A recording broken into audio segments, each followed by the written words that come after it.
ரோஹிலாவை கவனிக்க வேண்டாம் என்றும் கூறினார்.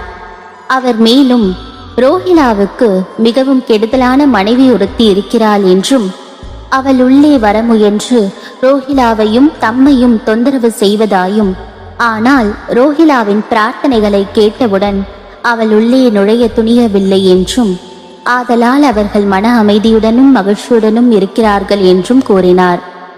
உண்மையில் ரோஹிலாவுக்கு ஒரு மனைவியும் கிடையாது. அவனுக்கு மனைவியாக பாபா குறிப்பிட்டது துர்புத்தி, அதாவது கெட்ட எண்ணங்களாகும். ஏனெனில் வேறெதை காட்டிலும் கடவுளிடம் வேண்டிக் கொள்வதிலும் முறையிட்டு பேரிரைச்சல்கள் செய்வதையும் பாபா விரும்பினார்.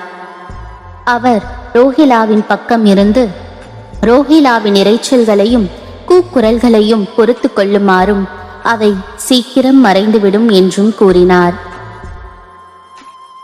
பாபாவின் இனியதும் அமிர்தத்தினையொத்த வார்த்தைகளும்.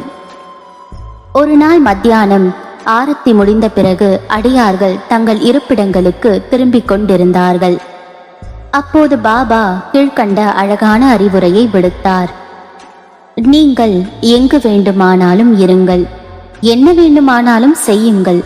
ஆனால் இதை நன்றாக ஞாபகத்தில் வைத்துக் கொள்ளுங்கள். நீங்கள் செய்வது அனைத்தும் எனக்கு தெரியும்.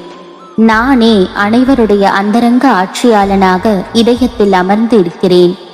இந்த உலகின் கண் அசையும் அசையா சர்வரி ஜீவராசிகளையும் அரவணைக்கிறேன். இப்பிரபஞ்சம் என்னும் தோற்றத்தை நானே கட்டுப்படுத்துபவன், ஆட்டுவிப்பவன்.